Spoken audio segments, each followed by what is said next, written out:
Absolutely. Absolutely. I mean, there's a balance in there, we have to hold ourselves accountable for sure.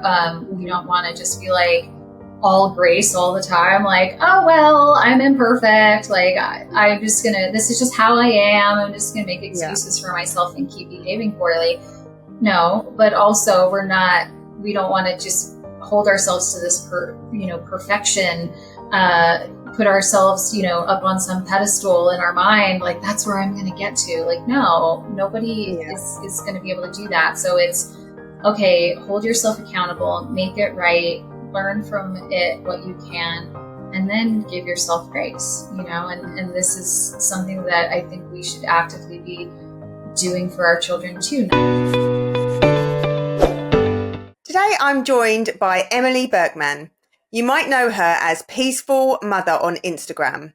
Emily shares so openly about her own journey from being an overwhelmed, reactive mum to parenting with more calm, connection and compassion. She's built a huge community by reminding us that peaceful parenting isn't about being perfect. It's about being present and breaking generational cycles one moment at a time. I know this chat will be leaving you feeling seen, supported, and just a little bit softer on yourself. Emily, can you start by telling us a little bit about your journey, especially the time in your life when you described yourself as an angry mum? What shifted for you? Sure, yeah. So, I wanted to be a mom my whole life. I worked with children, infants and toddlers for, uh, gosh, what was it?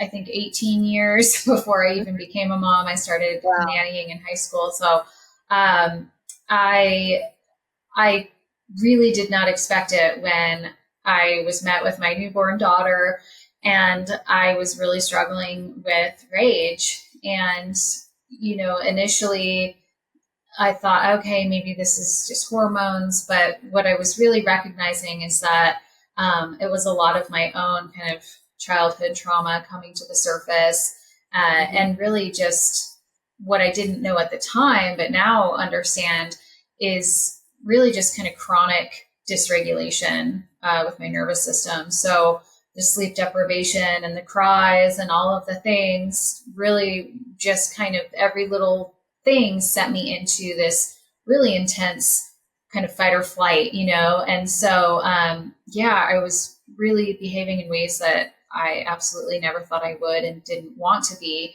but it kind of just overpowered me. And so that sent me on my path of learning how to get through that, because I knew about attachment. I could see this was hurting my daughter. I really knew I had a problem that needed to change. And so it was really hard to find information at the time about what was going on for me, or let alone resources on how to actually address my issues. And then I had gone back to school. I was studying trauma. I started doing inner child healing and a lot of different things that were really helpful, but nothing was really getting to the issue of me being so reactive and kind of going from 0 to 100 so quickly. And until my family and I were kind of displaced, we were evacuated due to a wildfire. And so we were gone for about 2 weeks before returning home. And thankfully our home was fine. And we got home and my body just could not stop trembling. And so I knew enough to know that that was some kind of anxiety or trauma response. And so I sought out a coach who specialized in somatic healing for anxiety. And not only did that help me with the trembling and kind of moving on from that experience of just being evacuated, not knowing if we had a home to come home to, all the stress of that. But I realized that in those couple of weeks of doing somatic work with her, I wasn't as reactive with my daughter. And I was like, wow, this is like what I've been looking for 2 years at that point. And so it just led me down this kind of rabbit hole of learning everything I could about the nervous system and somatic work, neurosomatic work, and getting continuing ed credits and all of these different things. And then, I shared it with the world and realized that there's hundreds of thousands of women, if not more, probably Yeah. millions of women all around the world, many of whom were reaching out to me and saying, I thought I was the only one. And I thought I was just this monster. I thought I was a bad mom. And so I realized then, okay, I got to make this teaching available to others. It's so interesting what you say there, how so many mums out there are feeling like they're a bad mum or a monster from that kind of behavior where they'll go from 0 to 100 really quickly and not really understanding what's happening to them or why they're behaving in the way that they're behaving.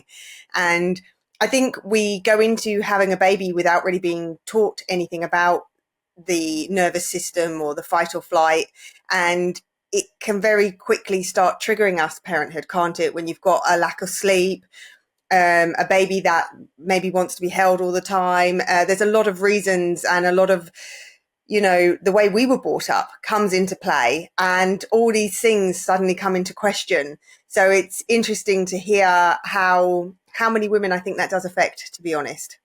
Yeah. Yeah. I mean, it was a scary thing to start sharing about my anger online, but really quickly, like I said, I had women from all countries all around the world that were reaching out to me and thanking me for my transparency with that and asking for tools and how to overcome it, because it is incredibly common. I think even under the best of circumstances, like you said, you're sleep deprived, we've got hormonal shifts, and then there's all the stuff of how we were raised, and we don't recognize how that maybe is going to come up for us. And really, a lot of people are like, I thought I had a great childhood. I don't even know where this is coming from. And that's not to say that everybody who's struggling had this awful childhood, but Mm-hmm. no parent is perfect. And, and there's other things in life outside of our parents that maybe hurt us, teachers at school or whatever it might have been. And those things can kind of come up for the first time sometimes when you're met with this really high stress situation. And really, like, if me, as somebody who was educated in child development, had worked for 18 years working with young infants and toddlers and never really even had an issue during those times, if I can be faced with this situation of how am I so out of control? What do I even do in these situations? I feel so lost. Then your average mom who's going into motherhood without that education and that experience is definitely gonna, it makes sense that they're gonna struggle too. It's something triggering about your own children, though, isn't it? I think I've worked in school settings, I've worked in residential care, and nothing triggered me like having my own children. They really kind of know how to hit your buttons at times. And like you say, I guess it's how we were parented. And when you're in the role of that parent as well, some of those things can come up. And that's not necessarily that you had a bad childhood, but it's just maybe some patterns can be, we could look at doing them in a more optimal way, couldn't we, than perhaps we were parented. Right. Yeah. I mean, a lot of my clients and my following does have this history of trauma like I do. And then a lot of them are just like, my parents are amazing. They were amazing. I have nothing but happy memories.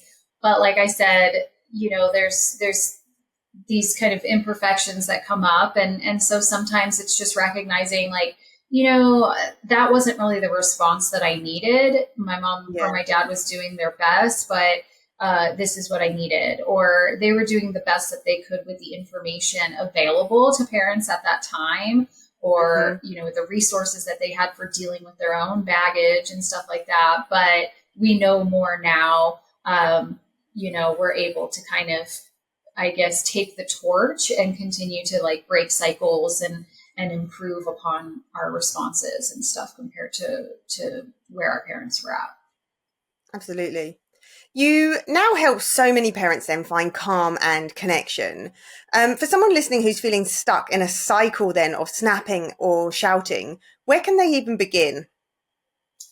Yeah, I mean, I think that, it's going to vary from person to person, kind of what the root is.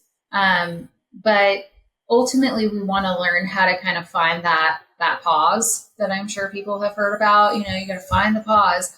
Well, a lot of us are like, where is this elusive pause? Because I don't know how in the heck I'm supposed to find it.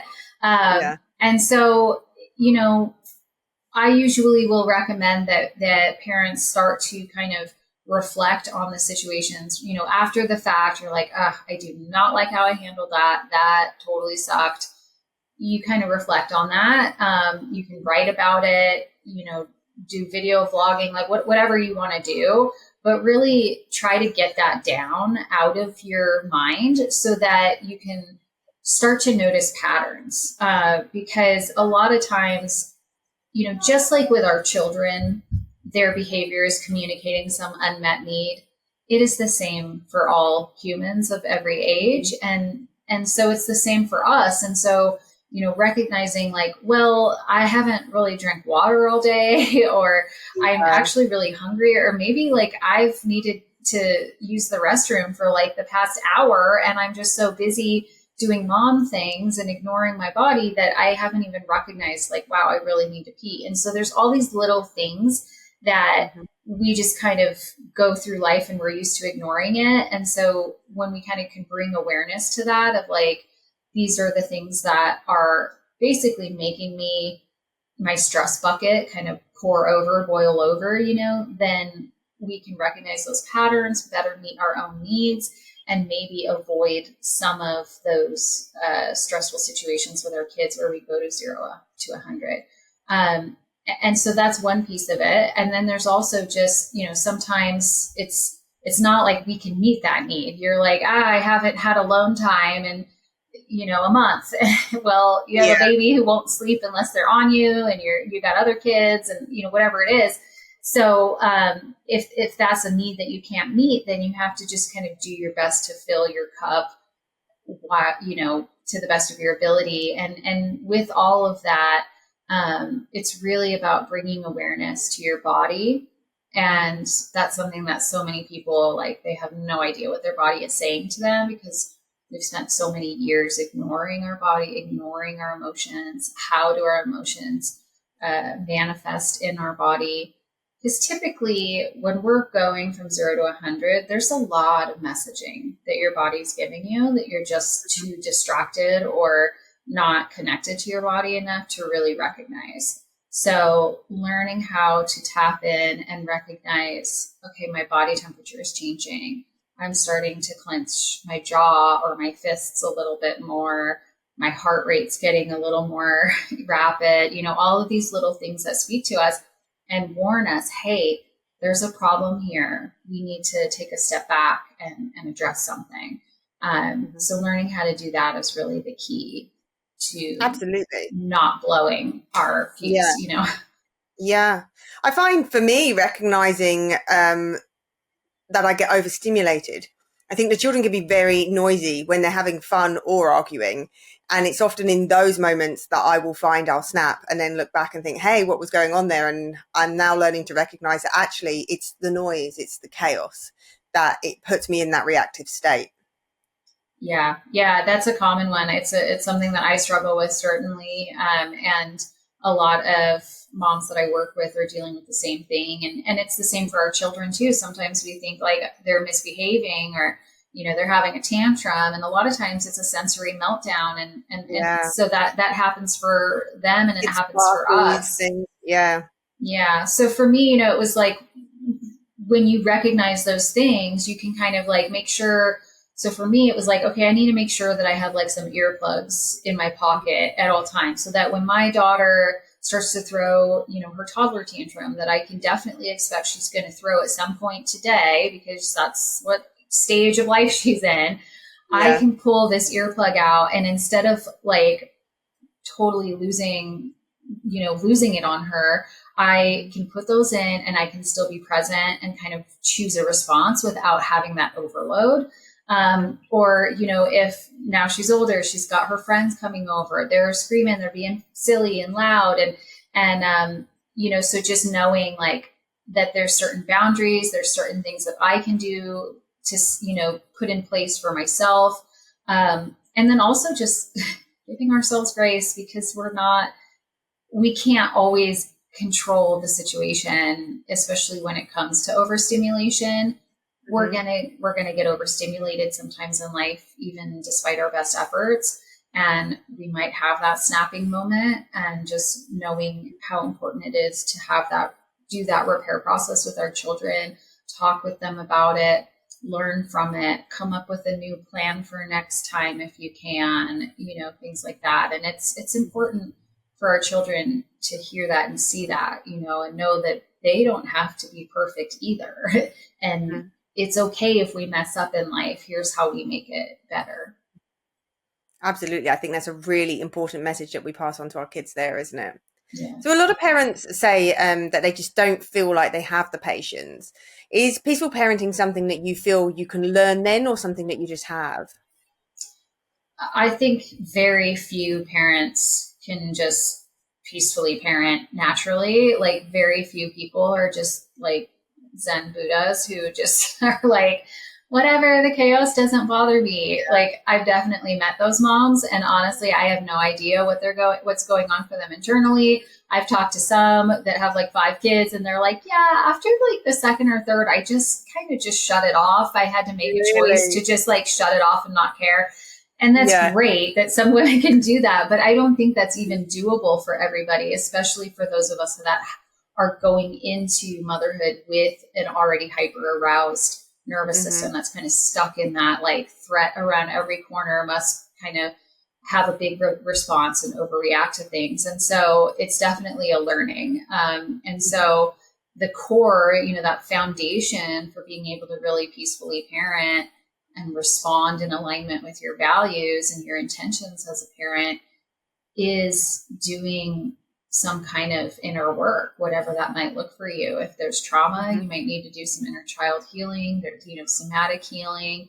But really, like, the neurosomatic stuff is effective and I think useful for everybody, whether they come from a background of trauma or not, because it's really about taking the reins and being able to um, regulate your nervous system regularly so that you're not boiling over. So hopefully you're kind of going into stressful situations already a bit more even keel. And then you can choose your peaceful response, however that might look. Or at least in that moment when you're met with that stress and you're like about to freak out, you can kind of stop and Hmm. do something to regulate yourself before you respond, or at least after you've made that mistake and responded in a way you don't want to, you can kind of catch yourself more quickly, press pause, repair more quickly, things like that. What could you do? Just give us some examples then. What could you do to regulate yourself in the moment? Say you've taken that conscious pause, but you still feel like you're really about to snap. What could you do? So I typically will have people kind of try to recognize what it is that they have a tendency to do in those reactive moments. So if you're a yeller, then it might be helpful for you to, hum or sing, or, if your kids are old enough, you're not going to scare them because they're little, you can, growl, things like that. You can do different breath work. You can even just kind of massage your neck here where your vagus nerve is, massage your jaw, different things like that. If you're somebody who's more inclined to kind of just very suddenly spank or smack your kid's hand or something like that, or even throw things, then you might want to do something more like kind of shaking out your hands or do like a tense and relax kind of a thing. So really, it's helpful. That's why it's helpful to really recognize what our patterns are and doing those reflection exercises each day, because you want to recognize what is it that I'm inclined to do, because then that's a cue of like, this is where I'm holding tension. Hmm. Then you start to notice like, oh, I actually noticed that I clench my jaw for like quite a while before I even get to that explosion of yelling at my kids or whatever it might be. And so then like, I need to release tension here. I need to stretch out my jaw. I need to do sound release, breathing exercises, things like that. So. Okay, lots of helpful advice there. Can we talk about the term then, she's a good baby? Because we hear this a lot, don't we? Why do people ask that? And what do they even mean by that? Because let's be honest, what is a good baby? Right. I know it drives me a little bit bonkers. I always give people the benefit of the doubt. I know that it's just kind of one of those things that people say, not necessarily consciously, but I think ultimately what people are asking is, are they easy? Are they like cooperative? You get it Um, with sleep as well, don't you? Are they a good sleeper? Are they a bad sleeper? Are they a this? yes. Yes. That black and white I thinking. just had someone ask me the other day if my 3 month old is sleeping through the night yet. And I couldn't help but like laugh at first because I'm just like, like, no, of course not. He's 3 months old. Like, Yeah, survivally, he actually needs to wake up frequently, And then a few days prior, someone had mentioned, like, oh, that was a really short nap. Oh, no. They were very concerned that he took this short contact nap in the carrier on me. I'm like, well, that's what he does. He's 3 months old, yeah. like they have to wake frequently. It's important for survival. These are instinctual things, and they connect those sleep cycles later, and they go through, the same kind of sleep cycle that we do. And so there's all these little things that I think a lot of people just don't necessarily know about their child's A lot of development. unrealistic expectations at times, aren't there? Absolutely. Yeah. So, and I would love to see more of society having a better understanding of their child's development. It makes me so sad when I'm in moms groups on Facebook and stuff, and these moms are like, my 2 year old won't, is throwing these tantrums and hitting, and what am I doing wrong, or what's wrong with them? And Yeah. I'm like, that sounds like perfectly normal 2 year old to me, and there's nothing wrong with either of you. And it's just so sad that they Mhm. don't understand what is normal and what is expected. So, this idea that a baby or even a toddler can be good, Mm, implies that then they can be bad. And no, they can't. Actually, they're, especially for an infant, they're responding solely on reflex and instinct. And as they get closer to a year old, there's certain kind of concepts that they kind of start to grasp. They might be able to act with some intention mhm. in certain situations. But even as a toddler, even as a preschooler, they are still very much instinctually behaving. Yeah, And so, like I mentioned earlier, absolutely. I it's have communication. It's not mm, badness. yeah. My two of my children had quite bad reflux. They cried a lot from birth. Obviously, anyone who's been through the reflux experience knows how difficult that can be and how much they can cry and how little they can sleep. So when everyone will present me with these questions, are they a good baby? Do they sleep? Do they cry much? It was really tough because obviously my answers were like, no, they cry all the time and they don't sleep a lot. But it felt really unfair because I was like, but they're still a good baby because Right. they're my baby, they're a good baby, and I hated that term because I almost felt like it put my babies into this bracket that they were a bad baby. And Right. like you say, I think we kind of need to be busting those myths really around this terminology because I'm sure people have good intent when they're saying it, and it comes perhaps from years ago and people are merely just trying to ask how you're getting on, but it can make you feel like you have a bad baby when obviously that's just not possible. Right. Yeah. I mean, my 3 month old right now, he is a very chill, happy dude. He goes with the flow. And so people are constantly like, oh, you're such a good boy. And I'm Yeah. and then I think about my daughter, who was incredibly high needs, super challenging, had this blood curdling scream. Like, she was a very difficult baby. But she was still a good baby. Like, they're both Yeah. communicating their needs, whether they're fussing or whether they're screaming, this screechy, like really alarming Yeah. scream. They're communicating, they're doing their job. Your babies were communicating, like, I am so uncomfortable. I am having a hard time. I have needs that need to be met. I need comfort. Like, they were communicating, and that's what's so important to understand.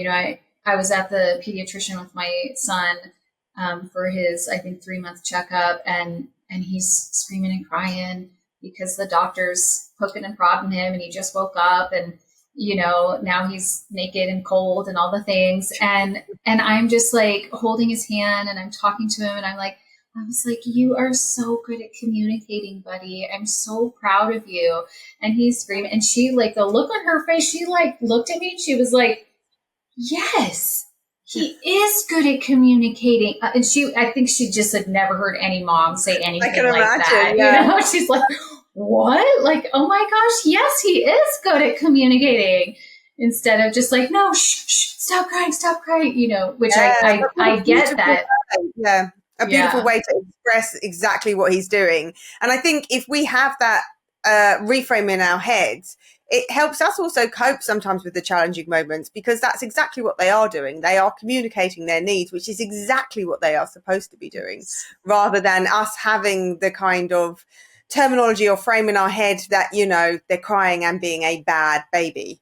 right. Because if they're not crying and communicating their needs, they're Mm. not going to survive, really. No. Like, that you don't. I mean, I think most of us were going to feed our babies and comfort them and all of that stuff anyway. But looking at things, more from that survival instinct, and looking at ancient humans and just kind of animal species in general, like crying because you're hungry, crying because you're cold, crying because you're tired, like they need us for everything. And so if they're not communicating and if they're taught to stifle those cries and to not communicate their needs, then survival is at risk. And so really a screaming baby is a good baby. Like they are doing Yeah. a good job, so if we want to label the good and the bad, Yeah. I would argue that they are a very good baby for Yeah. screaming and No, crying you're right. You're right. It is and waking survival. up frequently as well, because that is Mm. also a survival Yeah, instinct. absolutely. You talk a lot about cycle breaking. And the thing is, there are sometimes so many cycles to break, so many ingrained patterns from our own childhood. Where do we even begin? Yes, I hear so often from moms like this just weight of the world. Like, how am I going to break every single cycle? Oh, I'm failing because I'm not breaking them all. And the good news is, I don't really think we need to. I think that's an unrealistic expectation to put on any one human. If, some of us, we have a couple cycles that we find problematic in our family. Others, we have like a whole bunch of them. But even if all we do is break one cycle, or even if all we do is begin that breaking down process of that cycle, then we're doing massively important work. Like, this is huge for our children. And so we all would love, I think, for our children to just have this, perfect, beautiful, blessed life. There's this part of us that wants that. But the reality is that this is life on earth. Like, it's just not perfect. And there's always going to be adversity in life, depending on what that looks like, depending on the person in the life, that varies, but there will be adversity. And we definitely don't want to be the reason for that adversity, but there's going to be things that we don't get right. We're just not going to be perfect at that. For me, I come from a long line of very dysfunctional families, lots of trauma, lots of violence. I'm not going to break them all. And I recognize in my 6-year-old, I'm like, oh man, there's this thing coming up for her, and I wonder if that's because of me or it's just something that I haven't been able to break for her. And Mm-hmm. I can get down on myself at times, but then I look at, it's easy to look at our failures and our Mm-hmm. shortcomings, and I think it's really important for us to reflect on all the things that we're doing right, Absolutely. as much as we are looking at those shortcomings, and Mm-hmm. certainly look at those and hold yourself accountable. But we're not going to be perfect. And you know what? Yeah. She's going to go on, and she and I will talk about this, because she's like, I don't ever want to yell at my kids. And I let her know, I say, you know what? You might yell at your kids sometimes, because I think pretty much every mom gets to a point Yeah. where they yell at their kids. But you're probably not going to yell at them as much as I have struggled with, as much as I have. And but it's okay. You don't have to be perfect. So you're Hmm. going to yell at your kids less than I have yelled at my kids, perhaps. And then they'll yell at their kids less than you yelled at them. And so we talk about how this cycle breaking can take generations, and we're not striving for perfection. It's just we're human. We got to No, allow ourselves to be absolutely. human. Yeah, and it's so good for your children to see that, to see the effort that you're making, the self-awareness and the forgiveness that you have for yourself sometimes, that self-compassion, because that's something that you also want them to be learning, isn't it? Is to understand that you're not perfect and that we can't create perfect because we are human and that is part of being human. And therefore, what you really need is to have that self-compassion. Mhm. Absolutely. Yeah. I mean, it's a common issue I hear from mothers where they feel like they're failing because their mom never showed the stress that they were under. They never did seem to be Yeah. phased by stress or disrespectful behavior or, whatever it was. And so now they're imperfectly human and they're like, I am such a mess. Like, why can't I be perfect like my mom was? Well, she wasn't. She just wasn't showing you and modeling for you how to be imperfect and give yourself grace and make it right when you hurt somebody else in the process, Mhm. and learn from it and move on. That just wasn't modeled for you. But I guarantee your mom was not perfect. I think that's a common thing, isn't it? Actually, I think previous generations didn't express those things. It was a lot more held together, wasn't it? And Yes, it did create a kind of perfect persona. And I can understand why the generations following through think exactly that they can't hold it together when really it just wasn't modeled to them what people's struggles were. We didn't used to use the terms of stress and anxiety as much as we do now to understand that people are having struggles and it's okay to have struggles and talk about them and have that self-compassion and find ways to cope with it. absolutely, absolutely. I mean, there's a balance in there. We have to hold ourselves accountable for sure. We Mhm. don't want to just be like all grace all the time, like, oh well, I'm imperfect, like I'm just gonna, this is just how I am, I'm just gonna make Yeah. excuses for myself and keep behaving poorly. No, but also we don't want to just hold ourselves to this perfection, uh, put ourselves, up on some pedestal in our mind, like that's where I'm going to get to. Like, no, nobody Yeah. is going to be able to do that. So it's okay, hold yourself accountable, make it right, learn from it what you can, and then give yourself grace, and this is something that I think we should actively be doing for our children too, not just through the modeling, but I know, my daughter, she lives very close to shame. She will go down a shame spiral like that if no matter how kindly, something is said to her or what, like if she makes a mistake, if somebody's feelings are hurt, she accidentally fell on her brother, there's all these little things that will often for children and for us, just send us down these shame spirals. And so there's this balance of teaching them and modeling for them and actively speaking with them about like how we can use this guilt Hmm. to be a tool, the tool that it should be, that it's meant to be, and then teaching them how to let it go so that it doesn't become this source of shame for us. Absolutely. Can peaceful parenting even work then if your partner or co-parent has a different approach? What do you do if you're not on the same page?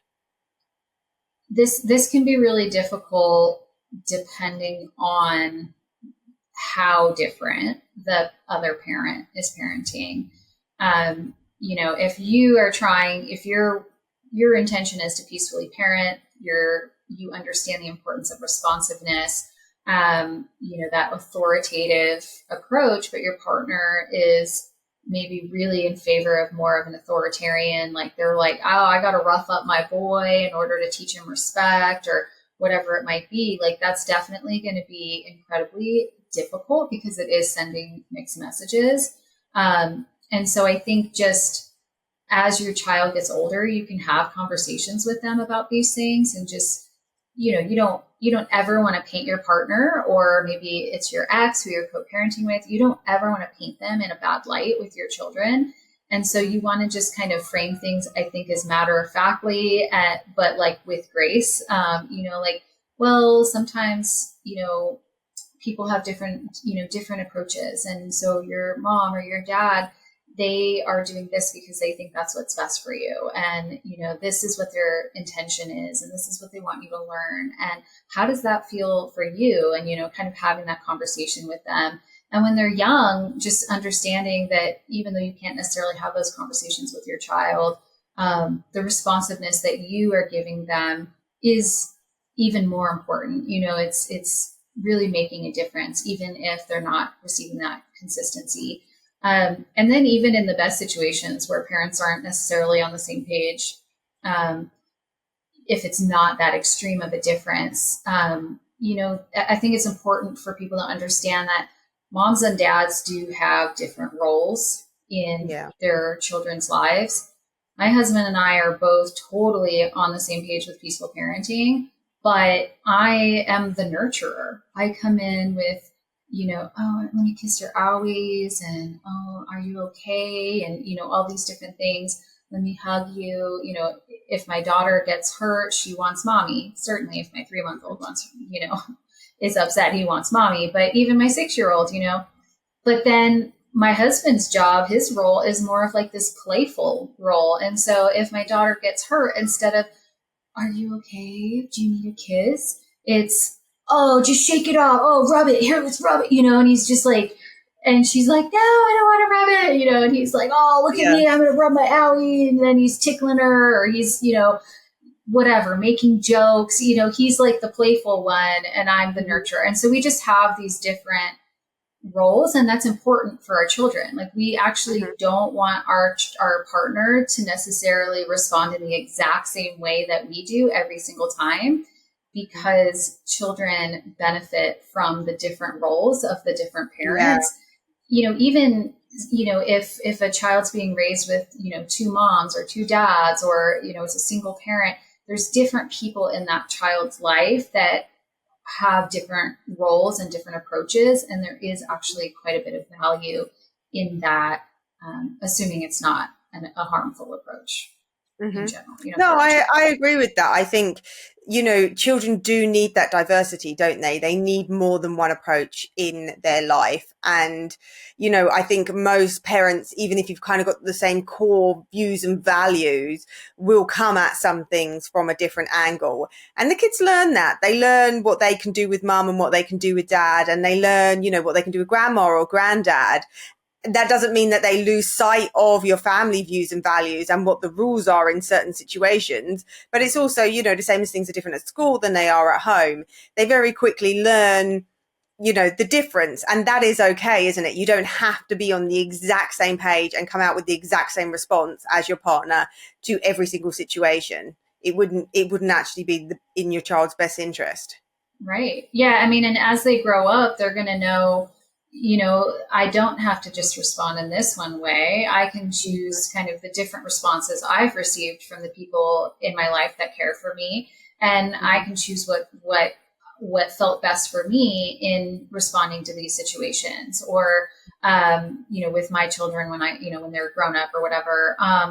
So there's that. And also just, like you said, they go off to school, they have these, there's other people in their life that that are caring for them and teaching them. And I think it's important for them to have that diversity. But I do think that for us as the individual, being as consistent as we can be is important. So even if there's diversity in how mom and dad or mom and grandma respond, we want as best as we can to be somewhat consistent in our responses, to maintain that sense of safety for our child, and maintain a secure attachment, foster a secure attachment for them. Unless, of course, you're like I used to be, and you're responding in these like rageful, unacceptable ways, in which case you absolutely want to change. And in that case, you're modeling what growth and learning can look like for your child. Absolutely. Emily, do you have any final words of advice for the listeners today? I think it's just important to understand that we're all, whether we struggle as much as I once did, or we're just a once in a while kind of snap at our kids kind of person, like none of us are getting this right all of the time. And we don't have to, like I said, so really giving yourself that grace. But if you recognize that your responses, your reactions rather, are not aligned with your intentions, um, you're you're not stuck, you're not lost. Like, you absolutely, there are options for you to grow. It's not going to happen overnight, but every step that we take, even when it's one step forward, one step back, or two steps forward, one step back, it can feel so impossible at times. But every step forward makes such a massive change and impact on your children. Um, the the me that I am now with my children, and especially with my newborn, compared to the me that I was with my newborn 6 years ago, and the way that I was, with my toddler 5 years ago, it's completely different, and that's 5 6 years. It's really not much, and it didn't take me that long to get here, Yeah, so there's definitely hope. It's definitely possible. So just I keep love that. going. I love to Just hear keep that. going. Brilliant. Well, Emily, thank you for sharing your story. It's been amazing to hear how you kind of recognize the patterns you wanted to change in your parenting and the growth and what you've done along the way, and how you've supported so many mums through this journey of sort of mum anger and learning to take that conscious pause and what we can do in those situations instead. So I think there's some really useful advice for the listeners today. So thank you for joining me on the podcast. My pleasure. Thank you for having me.